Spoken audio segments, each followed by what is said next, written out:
Hello friends, welcome to our YouTube channel Audio FM 143।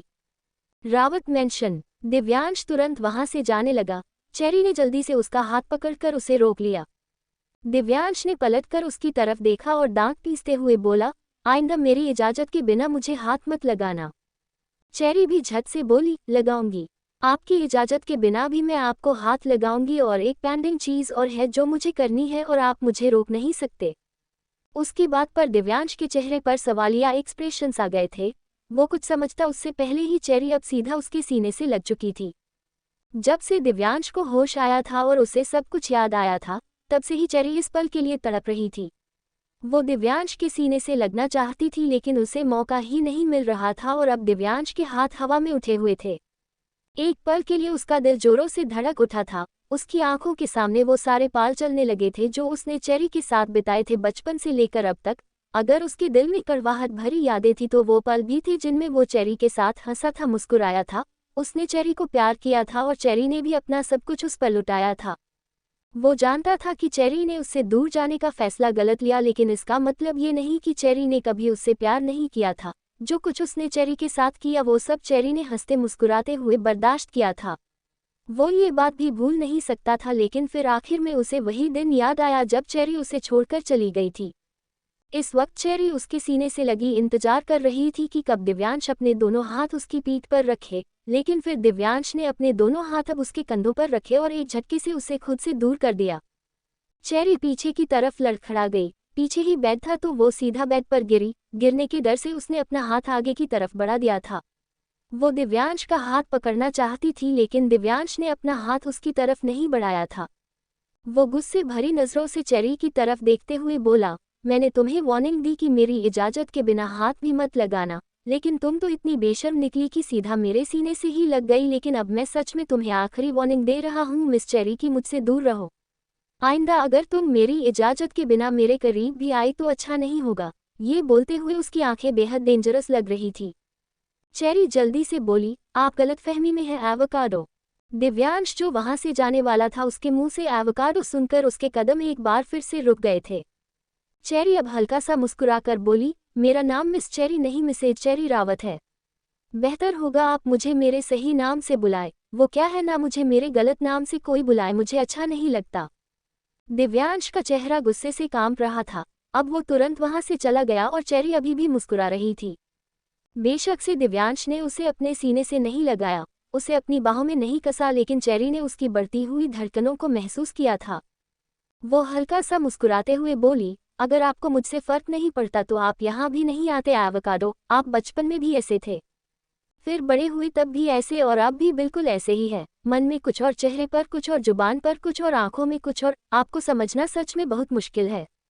एक तरफ तो आप पर गुस्सा आता है और मन करता है कि सच में इस बार तो आपको छोड़कर इतनी दूर चली जाऊं कि कभी आपके पास वापस ही ना आऊं, लेकिन फिर सोचती हूं कि एक बार अगर वही गलती दोबारा की तो अब तो शायद मुझे अपनी गलती सुधारने का मौका भी नहीं मिलेगा। हाँ जानती हूँ सोना आपसे प्यार करती है, लेकिन प्यार तो मैं भी करती हूँ ना, तो मैं कैसे पीछे हट जाऊं। वो तो आपको 1 महीने पहले मिली है, लेकिन मैं तब से आपको प्यार करती हूँ जब से मैं 4 साल की थी। नहीं, मैं ऐसे ही हार नहीं मान सकती।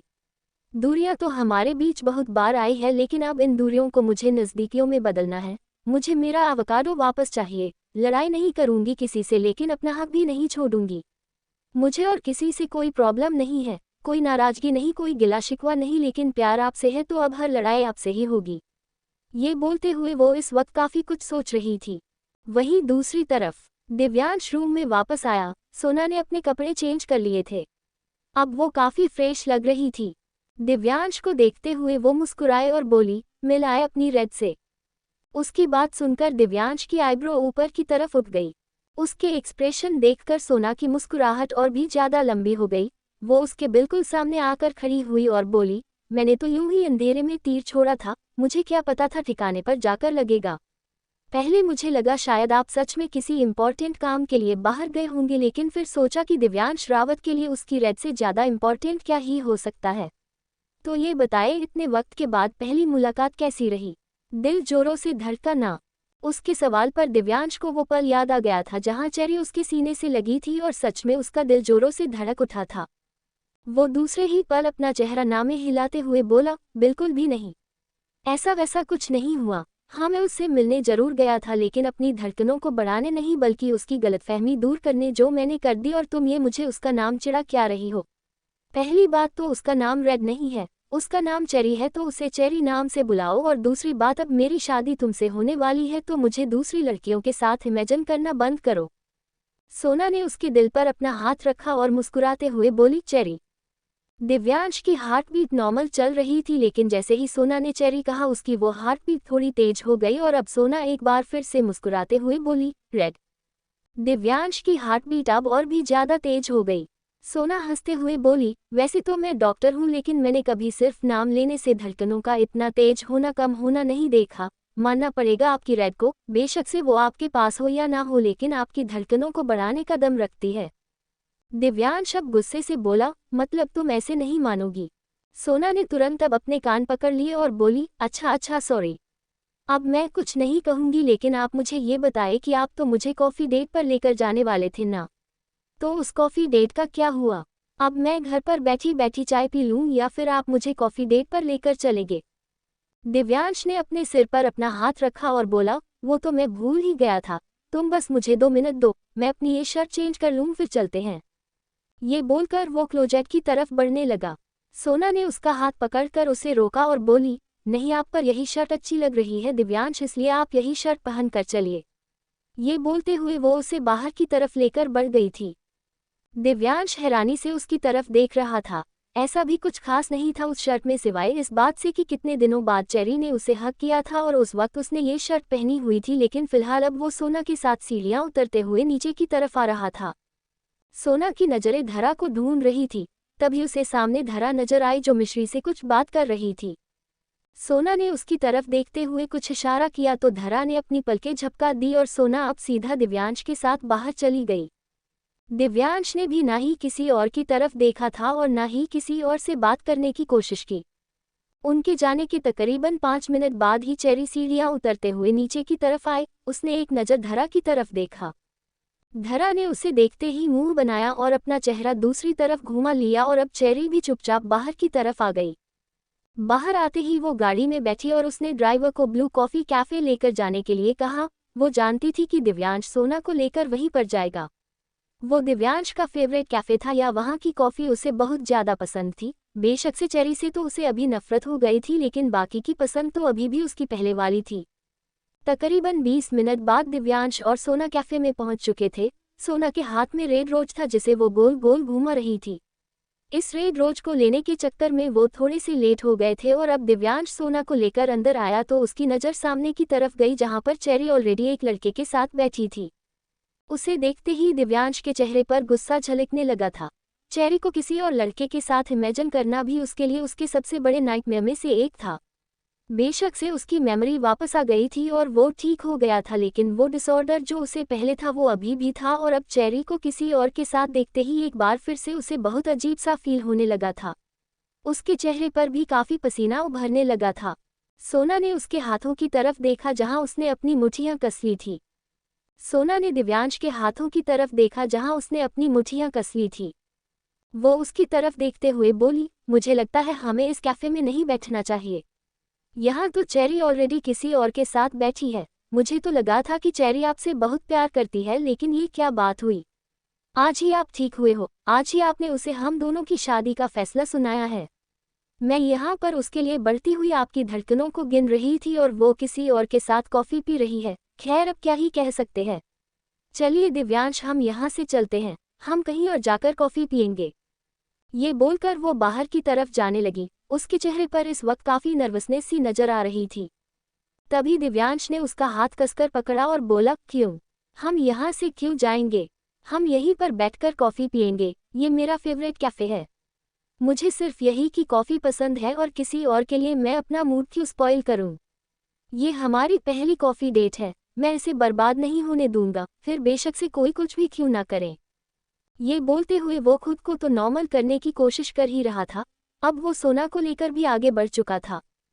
चेरी जिस लड़के के साथ बैठी थी उसका नाम अंशुमन था, जो उसका फ्रेंड तब बना था जब वो लंदन में रहती थी। अभी कुछ दिनों के लिए अंशुमन इंडिया आया हुआ था तो वो उससे मिलने आई थी। ऐसा फिलहाल वो प्रिटेंड कर रही थी, जबकि रियलिटी तो कुछ और ही थी। उसकी नजरें भी अब दिव्यांश की तरफ ही थी। अंशुमन चेरी की तरफ देखते हुए बोला, यार मुझे बहुत डर लग रहा है, तुमने तो मुझे भूखे शेर के सामने किसी शिकार की तरह डाल दिया है। दिव्यांश रावत तुम्हें तो कुछ नहीं कहेगा लेकिन मुझे वो छोड़ेगा नहीं, मुझे लगता है मुझे यहाँ से चलना चाहिए, तुम्हारा ये काम मैं नहीं कर पाऊंगा। चेरी गुस्से से उसकी तरफ देखते हुए बोली, ओके फाइन मत करो, तुम ये काम मत करो, फिर मैं अभी निशा को कॉल करती हूँ और उसे बताती हूँ कि तुमने मुझे प्रपोज किया था और मुझसे निशा की बुराई भी की थी, फिर देखना वो कैसे तुम्हें छोड़कर जाएगी। उसके बाद तो तुम खुद किसी शेर को ढूंढते फिरोगे ताकि वो तुम्हें शिकार करके खा जाए। अकेले वाली जिंदगी तो वैसे भी तुमसे बिताई नहीं जाएगी और गलती से अगर शेर ने तुम्हें जिंदा छोड़ भी दिया तो खुद निशा तुम्हें खा जाएगी। उसकी धमकी सुनकर अंशुमन डर से कांपने ही लगा था। उसने हल्का सा अपना चेहरा घुमाकर दिव्यांश की टेबल की तरफ देखा। सच में इस वक्त दिव्यांश किसी भूखे शेर से कम नहीं लग रहा था। चेरी ने अब अपने सामने रखा हुआ कॉफी का कप उठाया और मुस्कुराते हुए अंशुमन से बात करने लगी, जबकि अंशुमन कुछ बोल भी नहीं रहा था। वो मन ही मन हनुमान चालीसा का पाठ कर रहा था। लंदन में रहते हुए बस एक यही चीज तो आती थी उसे। वही दिव्यांश भी चेरी की तरफ ही घूरते हुए देख रहा था। सोना उसके एक्सप्रेशन देखकर बोली, अब तो मुझे सच में लग रहा है कि हमें यहाँ से चले जाना चाहिए था दिव्यांश। आपकी नज़रें मुझ पर तो है ही नहीं, आप तो बस चेरी को देखे जा रहे हो और फिर जब मैं पूछती हूँ कि उसे देखकर आपकी धड़कनें बढ़ी या नहीं तो आप झूठ बोल देते हो। क्यों ना हम एक काम करें, हम जाकर उनकी टेबल पर ही बैठ जाते हैं, उन्हें ज्वाइन कर लेते हैं। वैसे भी यहाँ बैठकर क्या ही फायदा जब आपने मेरी तरफ देखना ही नहीं। ये बोलते हुए उसने बड़ा ही क्यूट सा फेस बनाया हुआ था। कोई भी उसे देखकर कह नहीं सकता था कि उसके अंदर इस वक्त खुद इमोशंस का तूफान चल रहा होगा। बाहर से वो जितनी शांत और खुश नजर आ रही थी, कोई उसे देखकर ये नहीं कह सकता था कि वो खुद इस वक्त हद से ज्यादा तकलीफ से गुजर रही होगी। दिव्यांश जल्दी से बोला, ऐसा कुछ नहीं है, मैं वहां पर जाकर नहीं बैठूंगा और ना ही मैं तुम्हें जाने दूंगा, और खबरदार अगर अब तुमने ये धड़कनों का शोर ये वो बातें की तो अब मैं सच में इनसे परेशान हो गया हूँ। सोना मायूस सा चेहरा बनाकर बोली, किसी दिन आप मुझसे तो परेशान नहीं हो जाएंगे ना दिव्यांश। दिव्यांश उसे घूरते हुए बोला, मतलब तुमने सोच लिया है कि तुम मुझसे डांट खाकर रहोगी। सोना उसकी बात सुनकर हंसने लगी। तभी दिव्यांश की नज़र चेरी पर गई जो अब अपनी जगह से उठकर वॉशरूम की तरफ गई। सोना दिव्यांश की तरफ देखते हुए बोली, एक्चुअली मुझे एक इम्पॉर्टेंट कॉल करनी है तो मैं बस 2 मिनट में आई। ये बोलकर वो तुरंत बाहर की तरफ चली गई। बाहर आते ही उसने अपने डैड मिस्टर मित्तल को कॉल लगा दिया था। वहीं दूसरी तरफ दिव्यांश वॉशरूम एरिया की तरफ देख रहा था और अब वो भी अपनी जगह से उठकर उसी तरफ आया। चेरी वॉशरूम एरिया से बाहर निकल ही रही थी कि अचानक ही किसी ने उसकी कलाई पकड़कर अपनी तरफ खींचा। चेरी सीधा दिव्यांश के सीने से आकर लगी और अब दिव्यांश उसे अपनी गहरी नज़रों से देख रहा था। चेरी उसकी तरफ देखते हुए बोली, आप मुझे आराम से भी तो बुला सकते थे ना, ऐसे खींचने की क्या जरूरत थी। दिव्यांश उसके चेहरे पर झुकते हुए बोला, तुम मुझे एटीट्यूड दिखा रही हो।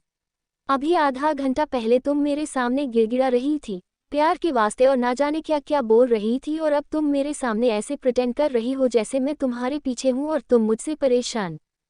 चेरी हल्का सा मुस्कुरा कर बोली, मैंने आपको कब कहा कि मैं आपसे परेशान हूँ। आपसे परेशान तो मैं कभी हो ही नहीं सकती हूँ एवोकाडो, बल्कि परेशान तो आप मुझसे हैं, और मैंने भी सोचा कि मैं आपको ज़्यादा परेशान ना करूँ, इसलिए कुछ वक्त घर से बाहर आ गई। मेरा एक दोस्त इंडिया आया हुआ था तो सोचा उससे मिल लूं, पर देखिए हमारी किस्मत भी कितनी अजीब है ना, हम दोनों सेम कैफे पर आए। दिव्यांश गुस्से से दांत पीसते हुए बोला, मुझे तो नहीं पता था कि तुम यहाँ पर आने वाली हो, लेकिन तुम्हें तो पता था ना कि ये मेरा फेवरेट कैफे है, तो तुम यहाँ पर आना इग्नोर भी कर सकती थी। चेरी जल्दी से बोली, क्यों इग्नोर कर सकती थी? अगर ये आपका फेवरेट कैफे है इसका मतलब ये तो नहीं कि लोग यहाँ पर आना बंद कर दे। दिव्यांश अब बेहद गुस्से से बोला, तुम लोगों में तो नहीं आती। चेरी भी उसकी आंखों में आंखें डालते हुए बोली, लेकिन आपने शामिल तो मुझे उनमें ही कर दिया है। अगर मैं आपकी अपनी होती तो आप यहाँ मेरे साथ होते, किसी और के साथ नहीं। दिव्यांश और भी ज्यादा गुस्से से बोला, बोल तो ऐसे रही हो जैसे खुद यहाँ पर मेरे लिए आए हो, तुम भी तो किसी और के साथ ही आए हो। चेरी अब हंसने लगी और उसे हंसते हुए देख दिव्यांश का गुस्सा लगातार बढ़ ही रहा था। चेरी ने उसके सीने पर अपना हाथ रखा। दिव्यांश फ्रस्ट्रेटेड होते हुए बोला, अब तुम मत धड़कनों का एग्जाम्पल देने लग जाना। चेरी मुस्कुराए और बोली, नहीं मैं ऐसा कुछ नहीं करने वाली, मैं तो आपसे ये कह रही हूँ कि कंट्रोल एवोकाडो कंट्रोल, आपकी किसी और से शादी होने वाली है। बेशक से प्यार मैं अभी भी आपसे करती हूँ, लेकिन आपको तो अब किसी और से प्यार हो गया ना, और उससे आप शादी भी करने वाले हैं। अगर वो आपको मेरे साथ ही देखेगी तो उसे अच्छा नहीं लगेगा, इसलिए जाए आप उसके पास चले जाए। दिव्यांश ने अब गुस्से से मुठ्ठियां कस ली और बोला, तुम मुझे बताने वाली कोई नहीं होती कि मुझे किसके पास जाना है और किसके पास नहीं। चेरी ने अब अपना लोअर लिप हल्का सा अंदर की तरफ दबाया और बोली, ये बात तो आपने बिल्कुल सही कही, मैं आपको ये बताने वाली कोई नहीं होती कि आपको कहाँ जाना चाहिए, इसलिए मैं अब चुप हो जाती हूँ। ये बोलकर उसने अब अपने दोनों होंठ एक बार फिर से पूरी तरह अंदर की तरफ दबा लिए थे और बिल्कुल खामोश हो गई थी। दिव्यांश अब उसके कुछ बोलने का इंतजार कर रहा था। वो गुस्से से बोला, मुझे गुस्सा दिला रही हो तुम। चेरी ने कुछ नहीं कहा। दिव्यांश एक बार फिर से बोला, I said stop it. Cherry अभी भी चुप रही। दिव्यांश इरिटेट होते हुए बोला, तुम कुछ बोलोगी या नहीं।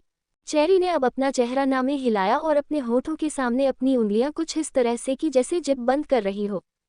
दिव्यांश उसके चेहरे पर अब और ज्यादा झुका और बोला, अपना मुंह खोलो।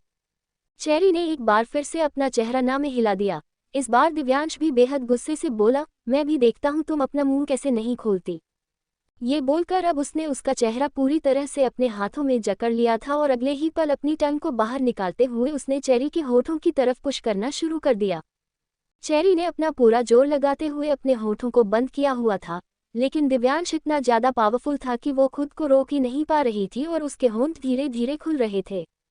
दिव्यांश की टंग की वो गर्माहट और वो सेंसेशन जो इस वक्त उसे फील हो रही थी, वो बहुत ही ज्यादा हार्ड थी और आखिरकार उसके होंठ खुले। दिव्यांश के होंठ उसके ऊपर थे तो उसे लगा दिव्यांश उसे किस करने वाला है, तो उसने भी अब उसी हिसाब से अपने होठों को खोला था, लेकिन अगले ही पल दिव्यांश पीछे हो गया और उसके चेहरे पर डेविल स्माइल आ गई। चेरी हैरानी से उसकी तरफ देखने लगी। दिव्यांश तिरछा मुस्कुराया और बोला, तुम्हें क्या लगा कि तुम मुझे इरिटेट करोगी और फिर मैं तुम्हें किस करूंगा। सीरियसली चेरी, तुम्हें मैं इतना बेवकूफ़ लगता हूँ। तुम्हारे साथ रहते हुए क्या मुझे तुम्हारी हरकतों का नहीं पता, तुम क्या कर सकती हो और क्या नहीं। दिव्यांश रावत से बेहतर कोई नहीं जान सकता, लेकिन अगर तुम्हारे मन में ये गलतफहमी है कि तुम दिव्यांश रावत को अपने इशारों पर चला सकती हो तो इसे अपने दिमाग से निकाल दो। पहले दिव्यांश रावत तुम्हारे लिए पागल था, लेकिन अब उसने वो पागलपन छोड़ दिया है, या फिर यूं कहूं कि सोना ने उस पागलपन का इलाज कर दिया है। So you better luck next time. ये बोलकर वो मुस्कुराते हुए वहां से चला गया और चेरी बस उसे जाते देखती रह गई। उसकी आखिरी बात उसे बेहद हर्ट कर रही थी। कैफे में वॉशरूम एरिया, दिव्यांश अपनी बात कहकर वहां से जा चुका था। चेरी बस उसकी तरफ देखती रह गई। वहीं दूसरी तरफ दिव्यांश बाहर आया और जाकर सोना की तरफ बढ़ गया जो टेबल पर उसका इंतजार कर रही थी। सोना गौर से उसे देख रही थी, जैसे उसके एक्सप्रेशंस पढ़ने की कोशिश कर रही हो। वही दिव्यांश इस वक्त एकदम फ्री लग रहा था, न ही कोई टेंशन और नहीं किसी तरह की कोई प्रॉब्लम। और अब सोना की नजरें चेरी पर गई जो दिव्यांश के बाद वॉशरूम एरिया से बाहर निकली। उसका चेहरा पूरी तरह से उतरा हुआ था। उसे देखकर सोना के चेहरे पर भी हल्की मायूसी झलकने लगी। वो दिव्यांश की तरफ देखते हुए बोली, हम यहाँ से चले क्या दिव्यांश। दिव्यांश ने हैरानी से पूछा, लेकिन क्यों, अभी तो हमने कॉफी भी नहीं पी है सोना, इतनी जल्दी क्या है, या फिर तुम यहाँ पर कॉफी पीने आए ही नहीं थी। दिव्यांश की बात पर सोना के चेहरे का रंग उड़ गया। वो झट से बोली, ऐसा कुछ भी नहीं है दिव्यांश। आई तो मैं यहाँ पर कॉफी पीने ही थी, लेकिन अब एक्चुअली मेरा सर बहुत ज्यादा दर्द हो रहा है, मैं घर पर जाकर रेस्ट करना चाहती हूँ, बस इसीलिए घर जाने का बोल रही थी, बाकी और कोई बात नहीं है। दिव्यांश ने उसके कंधे पर अपना हाथ रखा और बोला, तो फिर इतनी टेंशन लेती ही क्यों हो कि तुम्हारा सिर दर्द होने लग जाए। थोड़ा फ्री रहा करो ना सोना, देखना शादी के बाद मैं तुम्हें कोई काम नहीं करने दूंगा, तुम बस घर पर आराम किया करोगी, फिर तुम्हारी तबीयत भी बिल्कुल ठीक रहेगी। मैंने बहुत बार नोटिस किया है कि तुम्हारा सिर्फ सर नहीं बल्कि बहुत ज्यादा बॉडी पेन भी रहता है। उसकी बातों से सोना की बेचैनी अब और भी ज्यादा बढ़ गई थी। दिव्यांश अब हल्का सा मुस्कुरा कर बोला, लेकिन बहुत जल्दी तुम पूरी तरह से ठीक हो जाओ। मैं तो सोच रहा हूँ कि हम डॉक्टर के पास एक विजिट करें क्या। आई मीन वैसे तो तुम आज ही हॉस्पिटल से आए हो, लेकिन उन्होंने शायद तुम्हारे सारे चेकअप नहीं किए होंगे। मैं सोच रहा हूँ कि क्यों ना हम एक बार तुम्हारे सारे टेस्ट करवा ले। सोना जल्दी से बोली, बिल्कुल भी नहीं दिव्यांश। उसका जवाब और उसका तरीका देखकर दिव्यांश के चेहरे पर हैरानी झलकने लगी थी। सोना अब थोड़ा नॉर्मल होकर बोली, मेरा मतलब है इसकी कोई ज़रूरत नहीं है दिव्यांश, बॉडी पेन तो बहुत नॉर्मल सी चीज़ है। कभी कभी वर्कलोड होता है तो बॉडी पेन, हेडेक, ये सब चीज़ें होती रहती हैं। ऐसे में बार बार डॉक्टर के पास जाने की कोई ज़रूरत नहीं है। मैं पूरी तरह से फिट एंड फाइन हूँ। ये बोलते हुए उसके चेहरे पर एक परेशानी झलक रही थी, लेकिन इस वक्त दिव्यांश की नज़रें सामने की तरफ गई जहां चेरी बाहर की तरफ निकल रही थी। उसका दोस्त अंशुमन भी उसके साथ ही बाहर जा रहा था। सोना उसकी नज़रें चेरी की तरफ देखते हुए बोली, अगर तुम यहाँ पर बैठकर कॉफ़ी पीना चाहते हो तो इट्स ओके, मैं काफ़ी एंजॉय करूँगी। शायद कॉफ़ी से मेरा सिर दर्द भी ठीक हो जाए। दिव्यांश एक गहरी सांस लेकर बोला, नहीं, हम घर ही चलते हैं। घर जाकर तुम कॉफ़ी पियोगी और सर दर्द की दवा भी लोगी। सिर्फ कॉफ़ी पीने से सिर दर्द नहीं जाएगा, चलो हम चलते हैं। ये बोलते हुए वो खुद अपनी चेयर से उठ गया था। सोना हल्का सा मुस्कुराए। अब उसे दिव्यांश थोड़ा बहुत समझ आया, जो सामने से बात नहीं मानता है, लेकिन अगर थोड़ा टेढ़ा रास्ता अपनाओगी तो वो दूसरों की बात खुद ब खुद मान लेता है। वो भी अपनी जगह से उठी और दिव्यांश के साथ बाहर आ गई। कुछ देर बाद वो लोग घर पर पहुंचे। अभी दिव्यांश ऊपर अपने रूम की तरफ जा ही रहा था कि उसे किसी के हंसने की आवाज़ सुनाई दी। उसने सामने की तरफ देखा जहां पर चेरी, अंशुमन और मिश्री खड़े थे। उन्हें देखकर दिव्यांश के चेहरे पर गुस्सा भी था और हैरानी भी। अंशुमन कैफे में चेरी के साथ था, वो ये बात फिर भी बर्दाश्त कर सकता था, लेकिन यहाँ घर पर अंशुमन को देखकर उसके अंदर खून खौल रहा था। वो तुरंत वहां जाने लगा। चेरी, जो अपनी तिरछी नज़रों से उसे देख रही थी, जैसे ही उसने दिव्यांश को अपने पास आते हुए देखा वो और भी ज़्यादा हंसने लगी और फिर अचानक ही दिव्यांश ने अपने कदम रोक लिए और सीधा अपने रूम में चला गया। चेरी हैरानी से उसकी तरफ देखने लगी। मिश्री ने अब उसके कंधे पर अपना हाथ रखा और बोली, इट्स ओके चेरी दी। मुझे लगता है अभी आपको दिव्यांश भाई को मनाने में बहुत एफर्ट डालने होंगे। ऐसा नहीं है कि वो आपसे प्यार नहीं करते। उनका प्यार तो उनकी आंखों में साफ नजर आता है, लेकिन पास में इतना कुछ हुआ है कि अब सब कुछ ठीक होने में थोड़ा टाइम लगेगा, है ना? चेरी ने अपना चेहरा हाँ में हिलाया। वो अंशुमन की तरफ देखते हुए बोली, एक काम करो, तुम अपने रूम में जाओ। अब तो तुम 5 दिन यहीं पर रहने वाले हो, तो तुमसे मैं वक्त आने पर काम लेती रहूंगी। फिलहाल तुम जाओ और जाकर अपने कमरे में आराम करो।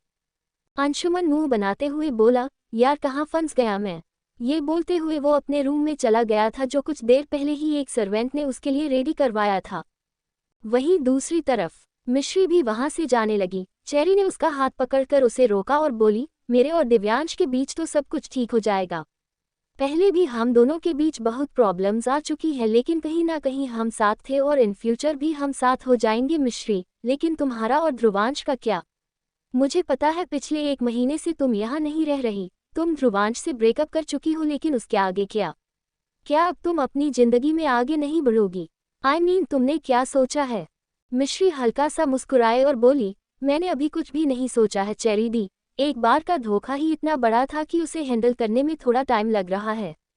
दोबारा कोई धोखा नहीं खाना चाहती और ना ही जबरदस्ती के किसी रिश्ते में बंधना चाहती हूँ, इसीलिए फिलहाल मैंने अपने लिए कुछ नहीं सोचा। लेकिन इतना कन्फर्म है कि ध्रुवांश और मैं कभी एक दूसरे के लिए बने ही नहीं थे और ना ही आगे चलकर हम दोनों कभी एक होंगे।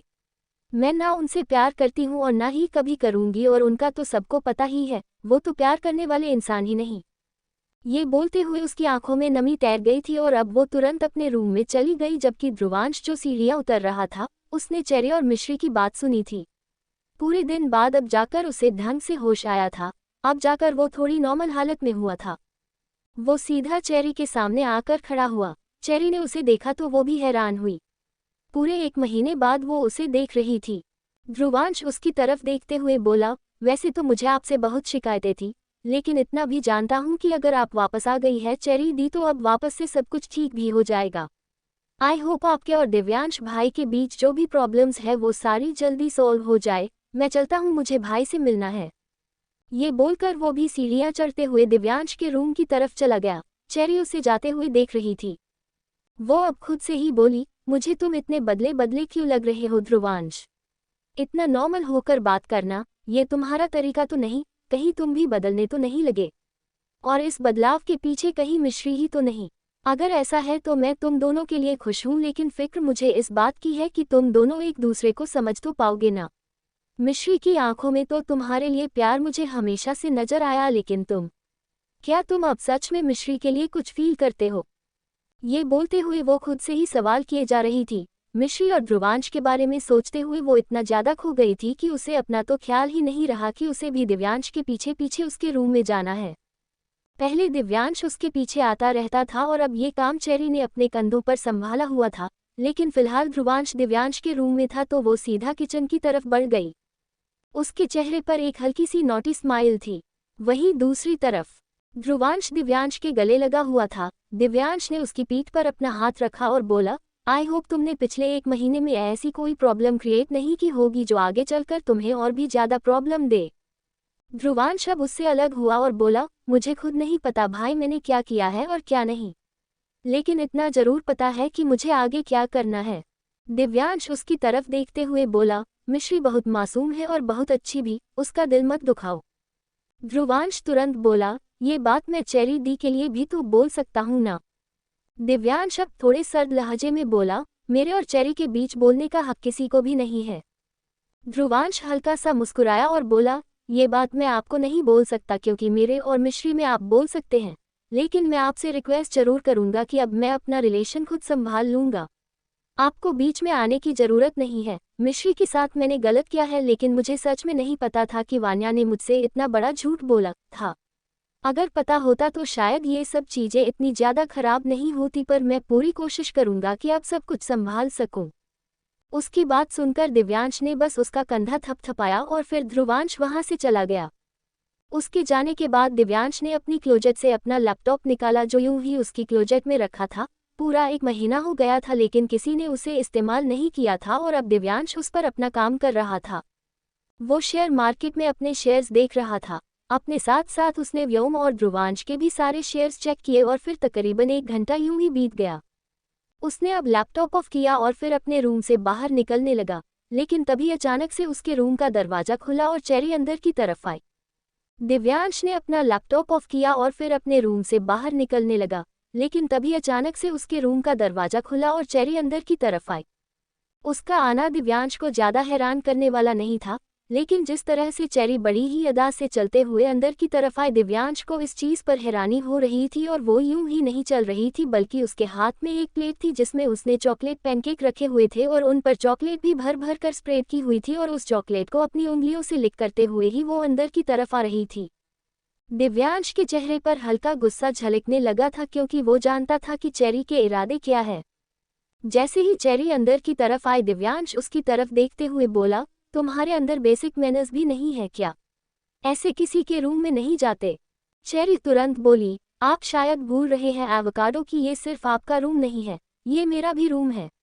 वो अलग बात है कि अब आप मुझे अपनी बीवी नहीं मानते, लेकिन मेरे लिए तो आप अभी भी मेरे पति परमेश्वर हैं ना। और अगर मैं अपने पति के रूम में नहीं आऊंगी, अपने रूम में नहीं आऊंगी, तो और कौन से रूम में जाऊंगी?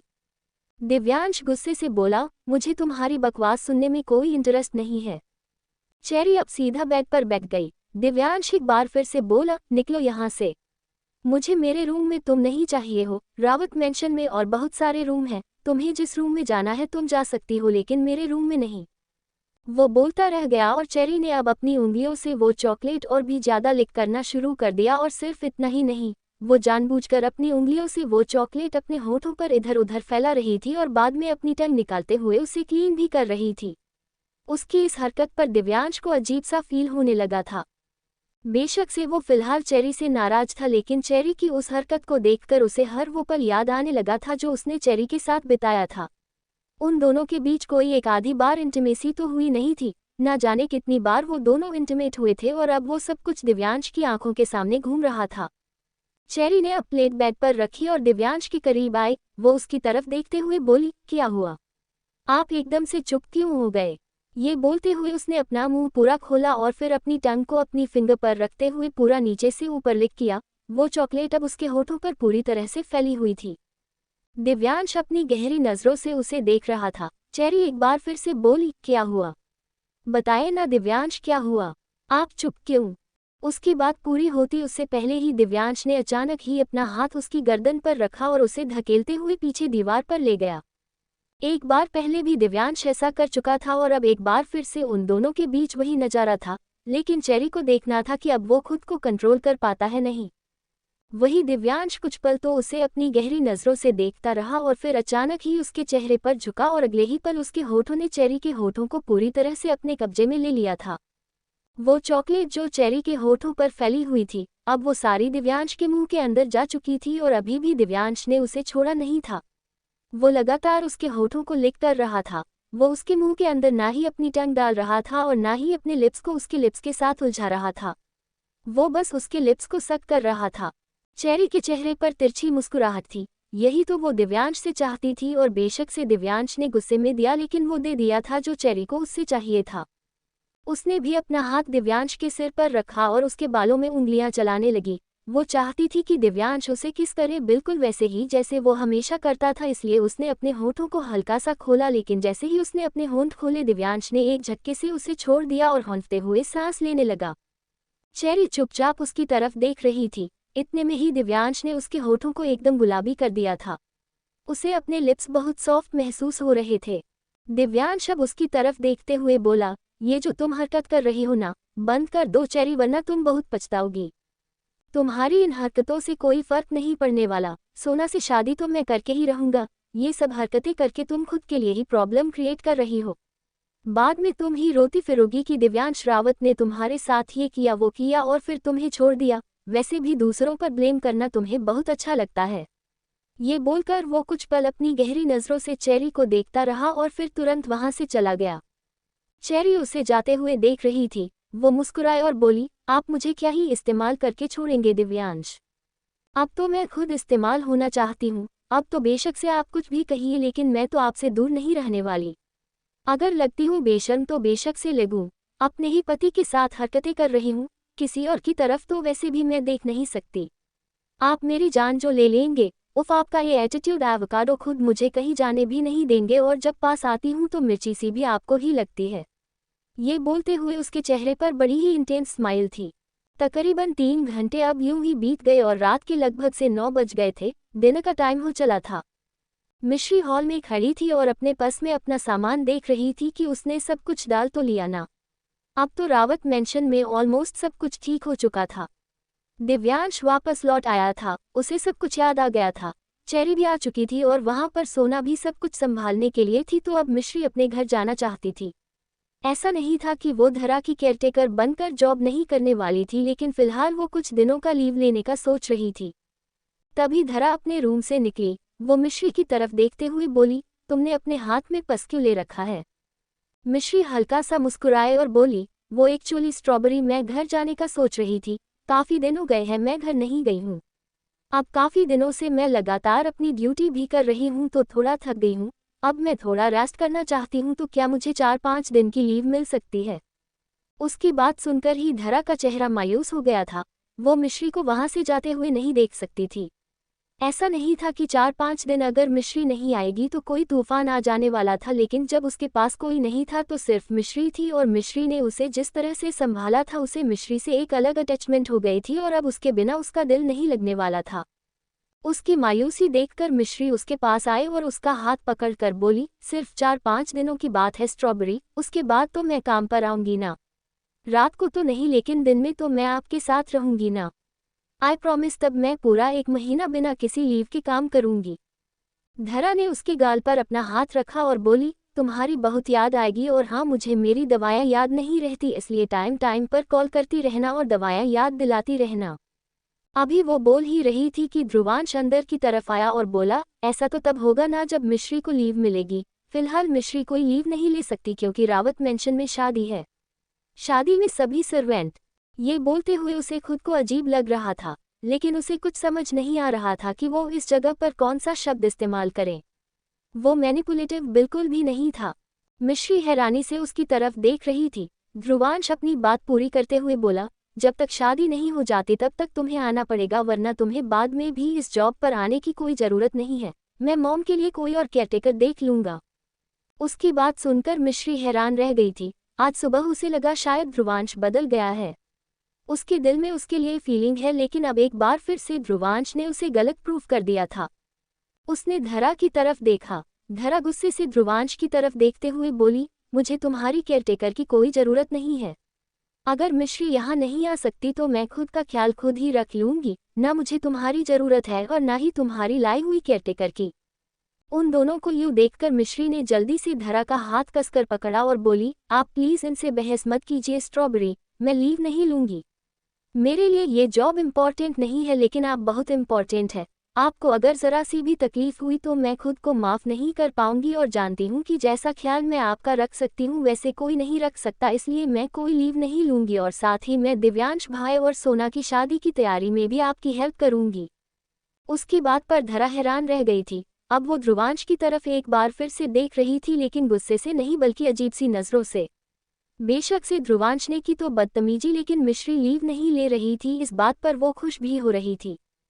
मिश्री अब एक बार फिर से बोली, लेकिन आज रात के लिए तो मैं घर जा सकती हूँ ना स्ट्रॉबेरी, कल सुबह होते ही आ जाऊंगी। धरा ने अपना चेहरा हाँ में हिला दिया। मिश्री ने अब वापस ध्रुवांश की तरफ देखा और बोली, आपको तो इस चीज से कोई प्रॉब्लम नहीं है ना मिस्टर ध्रुवांश रावत? अगर है तो बता दीजिए। ध्रुवांश एटीट्यूड से बोला, कोई प्रॉब्लम नहीं है, लेकिन तुम्हें ड्रॉप करने मैं खुद जाऊंगा। मिश्री अब इरिटेट होकर बोली, क्यों? आपने दुनिया जहां के सारे काम छोड़कर, आई मीन आपके लिए तो वो इम्पोर्टेंट काम ही है, बेशक से मेरे लिए आवारागर्दी ही सही, वो सब छोड़कर आपने ड्राइविंग का काम शुरू कर लिया है क्या? ध्रुवांश भी सार्कास्टिकली बोला, हाँ मैं तुम्हारा पर्सनल ड्राइवर बन गया हूँ, तुम्हें कोई प्रॉब्लम? मिश्री की बोलती अब बंद हो गई। ध्रुवांश की बात सुनकर मिश्री की बोलती अब बंद हो गई थी। ध्रुवांश उसके करीब आया और बोला, अगर प्रॉब्लम है भी तो अपनी प्रॉब्लम को अपने पास रखो, मुझे तुम्हारी प्रॉब्लम से कोई प्रॉब्लम नहीं, और रही बात तुम्हें घर ड्रॉप करने की तो वो भी करूंगा, लेकिन पहले डाइनिंग टेबल पर चलो और मेरी मॉम को खाना खिलाओ। उनकी केयरटेकर हो ना तुम, तो अपनी ड्यूटी पूरी करके जाया करो। ये बोलकर वो कुछ पल मिश्री को अपनी तिरछी नजरों से देखता रहा और फिर वहां से अपने रूम में चला गया। मिश्री भी अब मुंह बना रही थी और उन दोनों की ये नोकझोंक देखकर धरा को मजा आ रहा था। हालांकि ध्रुवांश को माफ तो वो भी नहीं कर सकती थी, लेकिन अगर किसी तरह ध्रुवांश और मिश्री एक साथ आ सकते हैं तो क्यों नहीं। गलतियां किससे नहीं होती, लेकिन अगर कोई अपनी गलती सुधारना चाहता है तो उसे मौका क्यों नहीं दिया जा सकता। मिश्री धरा की तरफ देखते हुए बोली, आपने इन्हें क्या खाकर पैदा किया था स्ट्रॉबेरी? सच में ये इंसान बहुत ही ज्यादा खड़ूस है। कभी कभी तो मेरा मन करता है कि मैं इनका मुंह तोड़ दूं, लेकिन फिर सोचती हूँ कि मुझे क्या, जब मुझे इनके साथ रहना नहीं, कोई रिश्ता नहीं रखना, तो बेशक से ये दीवार में जाकर अपना सर मारे, मुझे क्या लेना देना। ये बोलकर वो मुंह बनाते हुए डाइनिंग टेबल की तरफ बढ़ गई। धरा उसकी तरफ देखते हुए बोली, काश तुम सच में उसका मुंह तोड़ती, बेशक से उससे लड़ती, उसे मारती, उसे पीटती, लेकिन उसके पास रहती तो शायद वो और भी ज्यादा जल्दी सुधार जाता। लेकिन आई होप सो अब भी ज्यादा देर ना हुई हो, जैसे बाकी सब ठीक हो रहा है वैसे तुम दोनों का रिश्ता भी ठीक हो जाए। ये बोलकर अब वो भी डाइनिंग टेबल पर आई। वही दूसरी तरफ ध्रुवांश भी वापस अपने रूम से नीचे डाइनिंग टेबल पर आ गया था। वो खुद नहीं जानता था कि वो ऊपर गया क्यों, लेकिन जैसे ही वो रूम में पहुंचा उसने इधर उधर अपना चेहरा घुमाया और फिर वापस आ गया और अब वो मिश्री के बिल्कुल सामने बैठा था। वही दिव्यांश भी सीढ़ियां उतरते हुए नीचे आया। उसने सर्वेंट से सोना के बारे में पूछा तो वो सर्वेंट तुरंत सोना के रूम में चली गई ताकि उसे डिनर के लिए बुला सके। अभी सोना भी दिव्यांश के सामने आकर बैठी हुई थी कि तभी चेरी वहां पर आए और दिव्यांश के साथ बैठने लगी, लेकिन इस वक्त अंशुमन वहां पर आया। अभी तक दिव्यांश ने अंशुमन को वहां नहीं देखा था। वो तुरंत चेरी को रोकते हुए बोला, तुम्हारे पास और कोई जगह नहीं है क्या? चेरी ने अब अंशुमन की तरफ देखा और बोली, क्यों नहीं है, आओ अंशुमन हम दोनों साथ बैठते हैं। ये बोलकर उसने अंशुमन का हाथ पकड़ा और उसे लेकर सामने चली गई। दिव्यांश पहले खुद उसे अपने साथ बैठने से मना कर रहा था, लेकिन अब वही उसे गुस्से से घूर रहा था। सोना को उसकी इस हरकत पर अचानक ही हंसी आ गई। दिव्यांश ने पलटकर उसकी तरफ देखा और बोला, क्या है, हंस क्यों रही हो? सोना मुस्कुराते हुए बोली, कुछ नहीं। वो एक्चुअली मैंने बचपन में एक मूवी देखी थी, उसमें न हीरो बड़ा ही जलकुकड़ा था, तो मुझे पता नहीं क्यों अचानक से उस हीरो की याद आ गई। चेरी जल्दी से बोली, क्या तुमने भी वो मूवी देखी है? मैंने भी वो मूवी देखी है। सच में उसका हीरो बहुत जलकुकड़ा था। हीरोइन तो बहुत अच्छी थी, बड़ी प्यारी थी, लेकिन हीरो एक नंबर का खड़ूस था। कभी कभी तो मेरा मन करता था कि मैं मूवी के अंदर घुसकर उस हीरो की पिटाई कर दूं, लेकिन फिर बाद में जब दूसरा हीरो आया था ना, तब बड़ा मजा आया था। ये बोलते हुए उसने अंशुमन के कंधे पर अपना हाथ रखा। दिव्यांश का चेहरा गुस्से से और भी ज्यादा लाल होने लगा था। सोना को अब डर लगने लगा था, लेकिन चेरी बिल्कुल बेफिक्र नजर आ रही थी और अंशुमन के चेहरे पर एक्सप्रेशन ऐसे थे जैसे मिक्सी जार में पड़ा हुआ टमाटर, जो डर रहा हो कि किसी भी वक्त मिक्सी का बटन ऑन हो सकता है और उसकी चटनी बनने में 1 मिनट नहीं लगेगा। रावत मेंशन। चेरी की बात सुनकर दिव्यांश का गुस्सा और भी ज्यादा बढ़ चुका था। अब उसने वापस सोना की तरफ देखा और बोला, अगर उस मूवी को भूलकर अब तुम डिनर करने के लिए रेडी हो तो क्या हम डिनर करें, या फिर मैं जाऊं यहाँ से। ये बोलते हुए वो वहां से उठने लगा, लेकिन सोना ने तुरंत उसका हाथ पकड़ लिया और बोली, इतना गुस्सा क्यों कर रहे हैं आप दिव्यांश? मैंने नॉर्मली मूवी की तो बात की थी, आप इतने ज्यादा हाइपर क्यों हो रहे हो? पहले आप गुस्सा करते थे तो समझ में आता था, आप मेंटली स्टेबल नहीं थे। थोड़ी प्रॉब्लम थी, लेकिन अब तो सब कुछ ठीक है ना? अब भी इतना ज्यादा गुस्सा? अगर आप इतना ज्यादा गुस्सा करेंगे तो मैं कैसे आपको हैंडल करूंगी? आई नो मुझे आपकी वाइफ बनना है तो मुझे आपका गुस्सा भी हैंडल करना पड़ेगा, लेकिन इतना ज्यादा गुस्सा? सॉरी दिव्यांश, लेकिन मैं ये सब तो नहीं हैंडल कर पाऊंगी। मुझे इतने गुस्से की आदत नहीं है। बेशक से लोगों को आपका गुस्सा सहने की आदत होगी, लेकिन सॉरी मुझसे ये नहीं होगा। ये बोलकर वो अपनी जगह से उठी। उसने जाते हुए एक नज़र चेरी को देखा था। चेरी समझ गई थी कि सोना ने ये सब कुछ जानबूझकर कहा। सोना के जाने के बाद दिव्यांश का चेहरा अभी भी गुस्से से लाल था। उसने चेरी की तरफ देखा, जिसकी वजह से उसे गुस्सा आया और उसने सोना पर अपना गुस्सा उतार दिया। वो भी बिना खाए ही अपनी जगह से उठा और सीधा अपने रूम में चला गया। धरा की नजरें चेरी पर थी। वो मुंह बनाते हुए उसकी तरफ देख रही थी। चेरी तुरंत बोली, अब अगर आप मुझे ऐसे टुकुर टुकुर देखेंगी तो मुझसे कौन सा खाना खाया जाएगा? मैं भी बाद में ही खा लूंगी। ये बोलकर वो भी अपनी जगह से उठी और वहां से चली गई। मिश्री अब अचानक ही जोरों से हंसने लगी थी। उसे हंसते हुए देख ध्रुवांश की आईब्रो ऊपर उठ चुकी थी। वो उसकी तरफ देखते हुए बोला, तुम पागल हो क्या? ऐसे कौन हंसता है? और यहाँ पर कोई हंसने की बात हो भी रही है क्या? सबका मूड खराब हो रहा है और तुम हंस रही हो। मिश्री हंसते हुए ही बोली, हंसू नहीं तो और क्या करूं? आपको पता है यहाँ पर सबके दिलों की तार आपस में इतनी ज्यादा उलझी हुई है कि बार बार शॉर्ट सर्किट हो जाता है और जब कट आता है तो सब लोग एकदम से भाग जाते हैं। ये बोलते हुए वो एक बार फिर से हंसने लगी। ध्रुवांश को उसकी बात तो समझ में नहीं आ रही थी, लेकिन मिश्री को हंसते हुए देख उसके चेहरे पर खुद ब खुद एक मुस्कुराहट आ रही थी और धरा उसके ही एक्सप्रेशन नोटिस कर रही थी। वो अपनी प्लेट उठाते हुए बोली, मेरा यहाँ पर बैठकर खाने का मन नहीं कर रहा, मैं अपने रूम में जाकर खाऊंगी। ये बोलते हुए वो अपनी प्लेट अपने साथ ही ले गई। मिश्री ने उसे टेबल से उठते हुए देखा तो अब उसकी हंसी बंद हो गई थी। वो भी धीमी सी आवाज में बोली, मैं भी अब घर जाकर ही खा लूंगी। ये बोलते हुए वो अपनी जगह से उठने वाली थी, लेकिन ध्रुवांश तुरंत उसके साथ वाली चेयर पर आकर बैठा और बोला, चुपचाप खाना खाओ वरना आज तुम घर नहीं जा पाओगी।